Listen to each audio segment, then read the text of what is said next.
एक बार दो भाइयों में झगड़ा हो रहा था। उनके पिताजी झगड़ा देख करके जोर जोर से हंस रहे थे। दोनों भाई एक मकान के बंटवारे को लेकर लड़ रहे थे। पिताजी को हंसता देखकर दोनों भाइयों ने पूछा, पापा हम लड़ रहे हैं और आप हंस रहे हो, आपको क्या हो गया? पिता ने कहा, बेटा तुम इसके चक्कर में पड़े हो, तुम दोनों कल मेरे साथ चलो, मैं तुम्हें अनमोल खजाना दिखाऊंगा। अगले दिन तीनों एक बस से यात्रा पर निकले। बस में सिर्फ 2 सीटें खाली थीं। पिता की बगल में पहले एक बेटा बैठा, दूसरा भाई कुछ देर खड़ा रहा। कुछ घंटे बाद वे गांव में पहुंचे तो पिताजी उनको पुरानी हवेली पर लेकर गए। वहां जाकर पिताजी भावुक हो गए। हवेली खंडहर हो चुकी है। कबूतरों ने घोंसले बना लिए, झाड़ियां उग आई थीं।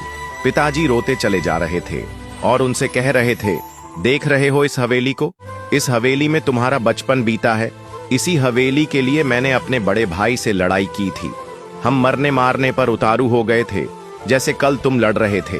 आखिरकार ये हवेली मुझे मिल गई, लेकिन भैया विदेश चले गए। उन्होंने जाते वक्त कहा, तू ही रख ले यह मकान, रिश्ता खत्म। मैंने अपने भाई को खो दिया इस हवेली के चक्कर में और आज ये हवेली खंडहर बन चुकी है।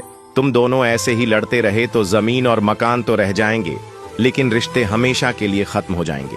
फिर पिता ने कहा, जिस बस की सीट पर बैठकर आए, वह क्या जीवन भर के लिए तुम्हारी हो सकती है? बेटों ने कहा, नहीं पापा, वो तो बस थोड़ी देर के लिए थी।